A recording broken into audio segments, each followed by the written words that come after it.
Hello YouTube. I finally got my new microphone, which was hilariously like an hour after I rendered the video for my chess recap for the chess league in Brooklyn Game Nights. So I'm finding an excuse to test out this new microphone. Let me know how it sounds, and yeah, just let me know if you like it better than the old one.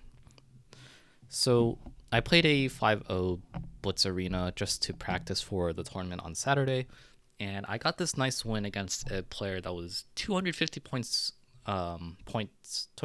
higher rated than I was, and it was with an opening that I've been practicing. If you watch the league recap, I was talking about some of the openings that I'm trying to practice, and one that I am putting into my pocket if I know they play d4 c4. Now I didn't know this person played d4 c4. I just hoped, but it's the two knights tango. So the whole point of the tango is that even though the white will kick your knights around by playing moves like d5 or, well, d5 is the most common move, but even though they kick your knights around, you can argue, like, black gets to argue that these pawns are overextended and are now targets for black to kind of pick away at. And it's, it's different from an Alekhine where it's e4, knight f6, e5, here, there. And then if you try to break, there's even like a 4 pawns attack, which I have a very rudimentary understanding of. This is different from the two knights because in the Alekhine, right, you're only pressuring this one pawn over here that's already protected. So it's hard to continue to put pressure on this pawn. Whereas in the Knights Tango, where I showed you this, there's two knights and they're attacking pawns that are, not quite defended because, white needs to still play knight c3 first. But they're easier targets because there's more targets, so it's easier to pick away at, right? White needs to devote a little more to keeping these pawns intact, but that doesn't always happen. So that's basically the point of the Knights Tango, and not going too deeply into theory. D5 is what my opponent played, which is the most common and the most sensible move from a visual standpoint. The other two moves are knight c3 and knight c3 and knight f3. Knight f3 being the most challenging, but I don't really think many people would know that. So d5, knight e5, the knight jumps around. He continues with e3, which I thought was weird. Normally you want to push it all the way to e4 just to gain all the space.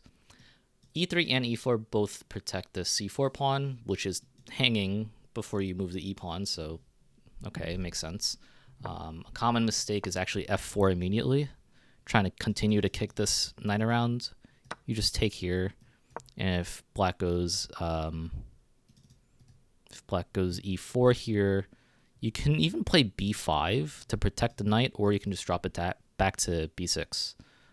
But anyway, he plays e3. I play e6. In the tango, you do need to push your e pawn to try to chip away at the center here, especially against d5. Knight c3, bishop b4, pinning the knight. f4, which I thought looked a little strange. Like, the structure is kind of odd. If this pawn was here, it looks a little better, but okay. So obviously I have to move it, so knight g6. Knight f3 is pretty logical. And then I jumped in with knight e4. I was trying to get pressure on this knight. I was also just playing really quickly because it's 5-0, so I want to try to get as much time for a deeper position. But when I look at this move in retrospect, it doesn't make too much sense. Well, it's not that it doesn't make sense. It's that it doesn't really accomplish much. Black can very easily defend with what White can defend with what he played, which was just bishop d2. And now this trade just doesn't work. In the Caro-Kann, you get a very similar idea where knight tries to push knight. White tries to play knight e5 to pressure a knight on c6, but you can just play bishop d7, and it's the same idea here. So not the best move by me. I should have just castled and just went on with my life. So anyway, bishop d2. I take the bishop, and I figured, okay, maybe somewhere down the line I'll get the bishop pair, and I can use that to my advantage. Castle, bishop d3. Not really afraid of anything in the position right now. Like, there's some tension here. I do need to get this bishop out, so I was thinking maybe I fianchetto it, or if he trades, then I'll bring it out this way. But I wanted to see what he would do first, so I played rook e8, just kind of a waiting move, castle. I eventually decide to take here so that I can actually open my bishop up, whether I wanted to play d6 or b6. So I ended up with choosing d6.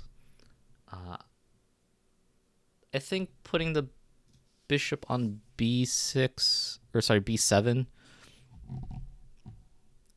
it probably would not have gone much better because white can play e4, defend it with rook e1, either rook to e1, probably this one, and then put this rook here.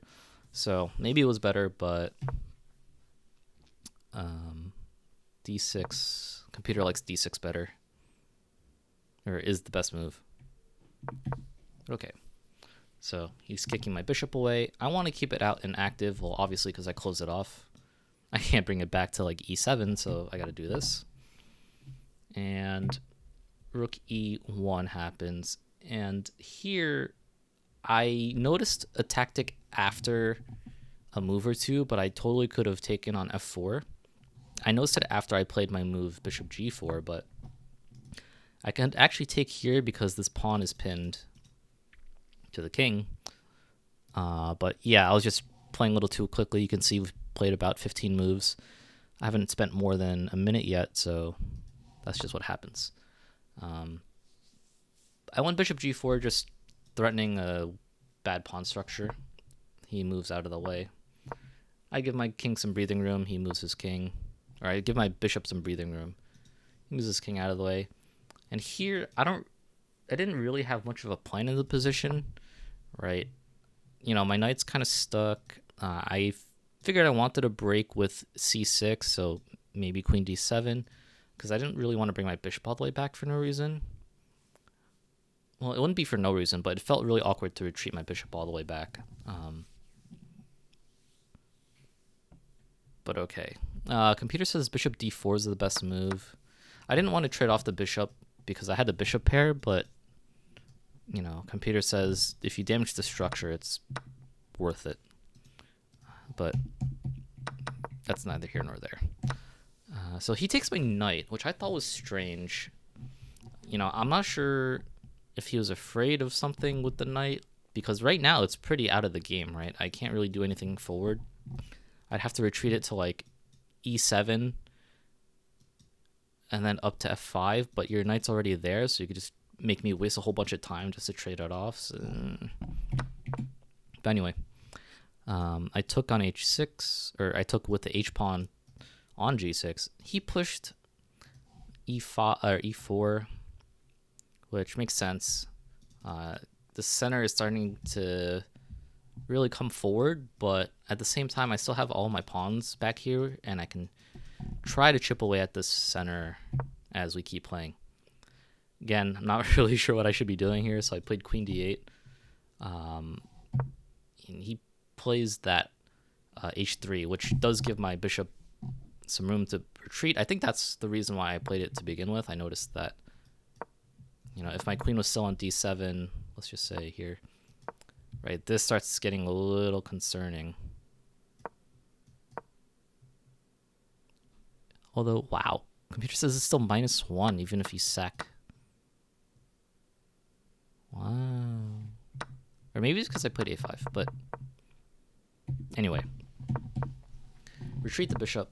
f5 is played. I thought this was a bad move, right?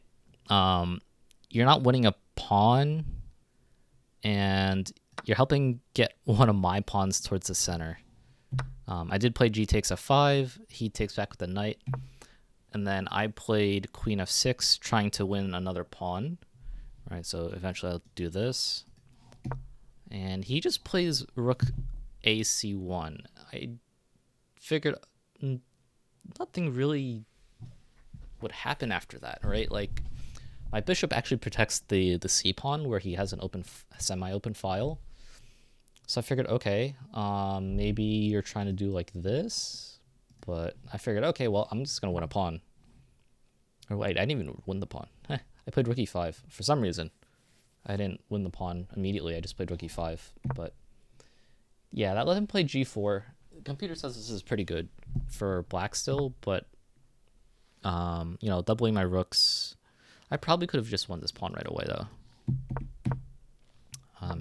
He's trying to kick my queen out, but that doesn't work because I just play queen g6, queen g2. I guess he's trying to trade queens for whatever reason, but I didn't see, you know, I could just take the pawn and now I'm fine. He's trying to get counterplay with rook f1, but now I am totally okay with trading queens because I'll be up 2 pawns. And from here, you know, I wouldn't say it's an easy conversion, but it's pretty doable. f6 kind of just kills off the whole point, or just kills off him doubling his rooks. I see he's trying to push his a pawn to try to weaken this area, but it's not really going to do much. Threatened to trade the knight, he retreats it. I grab another pawn, and he's trying to reroute his knight, but I trade it off and then play rook h5.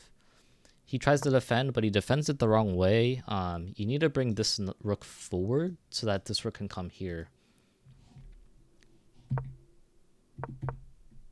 And if you do it this way, well, he didn't even play this move here. But I can start just walking my king over here and get some tempo on your king. Right, you can't really walk forward. Because I want to start coming over this way. So I take another free pawn, which ends up in trading 1 pair of rooks. And I mean, from here, I'm up 4 pawns. It's not too difficult to try to win this. And you can see here, forcing the rook trade because the rook and the king are aligned, right? Pawn defends the rook. And eventually I get a queen and he actually flags. But I mean, this position is obviously a win for black, mate in 5, or if you just want to pre-move like I was trying to do. Even though I had a minute, I totally could have just pre-moved, make another queen, you know, and just win. Like, I could make 3 queens if I wanted to, but yeah, the game was over. So pretty nice win. I did play a little inaccurately, but it's definitely an opening that people aren't going to be ready for. And the plans for black are relatively simple, especially against d5. But like I said, it's not actually the best move in the position, even though it feels natural. And he kind of just, you know, I'm not exactly sure where the big moment where he messed up was, but I just slowly just won some pawns over time. You know, it started here. I guess g4 was, or g5 was the big mistake. I didn't think it was -4, but you know, everything just starts falling apart.